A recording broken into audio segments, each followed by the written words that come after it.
हरियाणा विधानसभा के चुनाव प्रचार का आज अंतिम दिन है और इस अंतिम दिन में इस वक्त मैं मौजूद हूं समालखा के न्यायालय में। मेरे साथ बात करने के लिए सभी वरिष्ठ अधिवक्ता मौजूद है। आखिर इनसे पूछेंगे कि आखिर अधिवक्ता अब की बार समालखा में किसको विधायक के रूप में चुनने जा रहे हैं, क्योंकि अधिवक्ताओं का मत जो है वो अपने आप में बहुत कीमती साबित होगा। सर क्या नाम है? भूपेंद्र सिंह गाल्यान।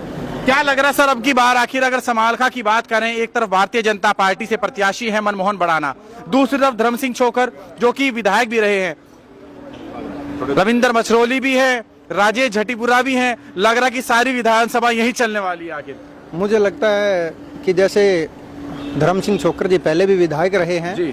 और उन्होंने अपने कार्यकाल में जो काम कराए हैं वो बहुत ही अच्छे काम कराए हैं। उन्होंने, मैं बात करूं कॉलेज की, हॉस्पिटल की, सभी कुछ उन्होंने करवाया है।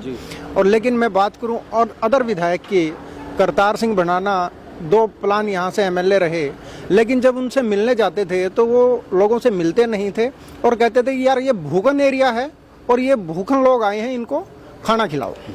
ठीक है। उसके बाद मैंने परसों वो आए थे कोर्ट में, मैंने उनसे सवाल भी किया लेकिन वो मुझे सेटिस्फाई नहीं कर पाए इस क्वेश्चन पे। और मैंने रविंद्र माछरली को भी, जब वो वोट मांगने के लिए आए, मैंने उनको कहा भाई तेरे को वोट किस लिए दें? वो जाट बिरादरी से हैं, वो जाट बिरादरी का नारा दे के लोगों को गुमराह कर रहा है, बरगला रहा है कि कम से कम जाट बिरादरी का एक नेता है तुम्हारे पास और जाटों को कोई ऑप्शन नहीं है, तो आप मुझे वोट दें। मैंने कहा क्यों वोट दें तेरे को? 5 साल में आपने को काम करके तो नहीं दिखाया ना, तो आपको हम वोट नहीं देंगे। मेरा उनसे यही था, भाई आपने कोई काम नहीं किया, आपको वोट नहीं देंगे। हम विधायक धर्म सिंह छोकर जी के साथ हैं, धर्म सिंह छोकर जी को वोट देंगे, फिर से विधायक बना के संसद में विधानसभा में भेजेंगे और विधानसभा में हम चाहते हैं कि वो डिप्टी सीएम कम से कम बने। अभी आपने कहा कि रविंद्र मछरोली से जब आपकी बातचीत है, उन्होंने कहा कि मैं जाट समाज का इकलौता नेता हूं।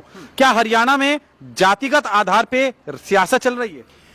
ऐसा कुछ नहीं है, ऐसा कुछ नहीं है। ये तो केवल बीजेपी की बी टीम है। माननीय खट्टर साहब ने, जो हमारे पूर्व मुख्यमंत्री थे, उनसे पैसे लेके इन्होंने ये फॉर्म भरा है और उन्हीं के पैसे पर ये काम कर रहा है।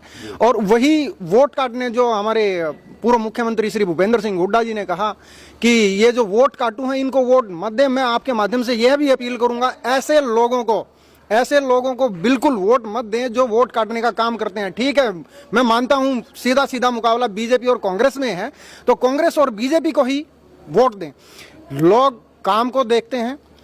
मैं फिर जनता से यही अपील करूंगा कि वो धर्म सिंह छोकर जी के काम को देखते हुए कांग्रेस को सपोर्ट करें और वोट दें और उनको विधायक बना के यहाँ से विधानसभा में भेजें।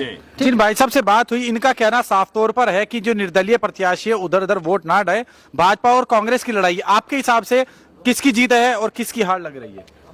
इसमें तो मुझे कांग्रेस की ही जीत लग रही है जी, और धर्म सिंह छोकर की जीत लग रही है। और मैं चाहूंगा कि आने वाले टाइम में धर्म सिंह छोकर प्राइम मिनिस्टर बने जी, यही मेरी। लेकिन हरियाणा की अगर बात करें तो मुख्यमंत्री की सबसे बड़ी बात होती है, आखिर अब की बार पार्टी जनता किसे चुन रही है? क्या कांग्रेस के हाथ में लगता है कि अगर कांग्रेस की हाथ कमान दी जाए हरियाणा की तो विकास कराएगी हरियाणा का? हरियाणा का विकास होगा। कांग्रेस में जो भी होगा, कांग्रेस ही हरियाणा का विकास कर सकती है, क्योंकि आने वाले टाइम में कांग्रेस ही करेगी। 10 साल के टाइम में देख लिया लोगों ने भाई क्या किया, बीजेपी ने कोई काम नहीं हुआ। 1 तारीख को समालखा में भूपेंद्र सिंह हुड्डा भी आए, सचिन पायलट भी आए और भाजपा से नायब सिंह सैनी भी आए। क्या लग रहा है जनता का मन बदला या फिर वहीं गए? हरियाणा की जनता चौधरी भूपेंद्र सिंह हुड्डा को सीएम देखना चाहती है। उन्होंने अपने 10 साल के कार्यकाल में इतने अच्छे काम किए, गरीब आदमियों को 100-100 गज के प्लाट दिए। इस सरकार ने तो उनको 1 गज जमीन नहीं दी। आज तक का ये रिकॉर्ड है कि कांग्रेस पार्टी ने ही जो है जनता का भला कराया। और इन्होंने पिछले 10 साल में तो जनता को पोर्टल में उलझा कर रखा, कहीं कोई सब लाइन में लगा रखे, कहीं किसी लाइन में लगा रखे, कहीं फैमिली आईडी, कहीं प्रॉपर्टी आईडी। सब लोग दुखी हैं इससे, कोई तकवा ऐसा नहीं है। हम तो वकील बिरादरी से संबंध रखा है, तो वकील ही जब दुखी हैं तो और तो बेचारे और ज्यादा दुखी होंगे।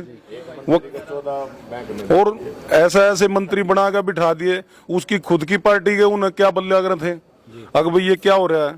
तो हम तो ये चाहते हैं, अभी जनता से भी अपील है आप सब लोगों के माध्यम से, और हम तो यहाँ से चौधरी धर्म सिंह छोकर को एमएलए बना के भेज देंगे और भूपेंद्र सिंह हुड्डा से अनुरोध करते हैं कि वो बहुत बड़ी ओहदे पे उन्हें बिठाएं, उन्हें डिप्टी सीएम बनाए जी। लेकिन उनमें तो कहते हैं पारिवारिक कलह है, आखिर कांग्रेस का मुख्यमंत्री कौन? सवाल तो ये भी बड़ा पैदा हो जाएगा। ऐसा है जी, भूपेंद्र सिंह हुड्डा जो है हम हमारी व्यक्तिगत राय है, ये पार्टी अपने आप डिसाइड करेगी और इससे ऊपर क्या होगा ये मेरी व्यक्तिगत राय है कि भूपेंद्र सिंह हुड्डा हरियाणा के सीएम बने जी। लेकिन प्रत्याशियों की जब बात आती है तो साफ तौर पर नाम अलग अलग सामने आते हैं, जिनमें गुर्जर समाज से 2 प्रत्याशी हैं, एक जाट समाज से, एक अन्य समाज से। क्या जहां हरियाणा की जनता, समालखा की जनता प्रत्याशी देखकर वोट देगी, पार्टी देखकर वोट देगी या जात देखकर वोट देगी? ऐसा है जी, हरियाणा की जनता किसी ना जात बिरादरी में बटेगी ना किसी और चीज में बटेगी। पहले भी जो है इन लोगों को देखा हुआ है, पिछले 10 साल ये यहाँ पे जो है ना एमएलए रहे, मंत्री बने और उसके बाद फरीदाबाद चले गए। आज मंगलोर की जनता का वीडियो आ रहा है, अब भाई हम किससे मिले, वो पिस्ता वो भी गायब हो गया वहां मंगलोर से। तो अब ये 8 तारीख के बाद समालका से भी गायब हो जाएंगे। अब इन्होंने तो खुद चैलेंज कराया धर्म सिंह जी को, अगर भाई इतनी हिम्मत है तो आप राजस्थान में लड़के हमारे साथ में।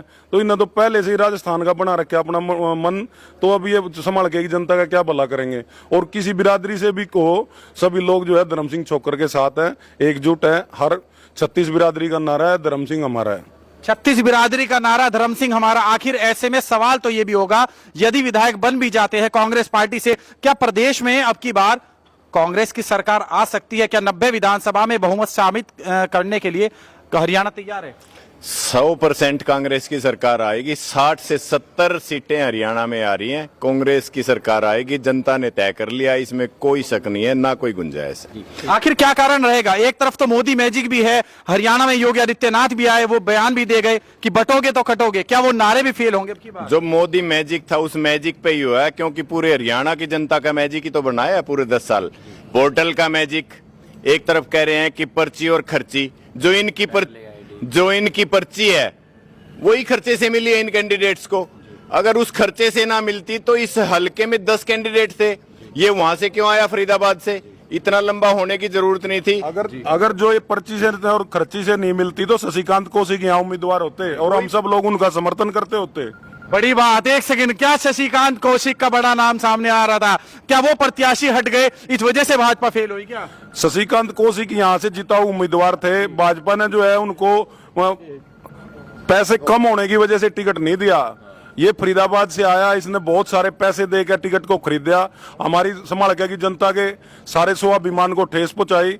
हम सब इसको अब वापस फरीदाबाद भेज देंगे। लेकिन भाजपा तो कहती है गरीबों की पार्टी है, मोदी जी कह रहे झोला उठा के चल दूंगा। मोदी जी ने 400 पार का नारा भी दिया था, 240 रह गए।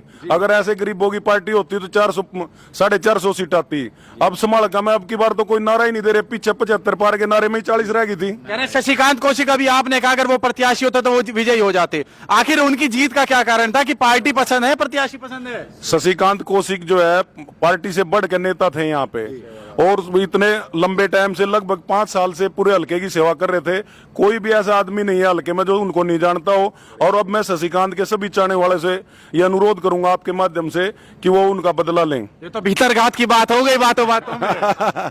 नहीं, भीतरघात की बात नहीं है, शशिकांत जी का नहीं, मेरा अपना व्यक्तिगत वो है जी। मैं भी शशिकांत कौशिक का ही समर्थक था और आज भी हूँ और आगे भी रहूंगा। यानी कि मन में टीस अब भी बरकरार है भाजपा? मन में अब भी टीस बरकरार है जी। चलिए, बहुत बहुत शुक्रिया। तमाम मेरे साथ अधिवक्ता थे समालखा के न्यायालय से, जिन्होंने साफ तौर पर अपनी राय दी कि आखिर जिस तरह से मोदी मैजिक फेल हुआ है, जिस तरह से खट्टर मैजिक फेल हुआ, अब की बार हरियाणा की जनता क्या मूड बनाए बैठे। फिलहाल के लिए इतना ही, नमस्कार।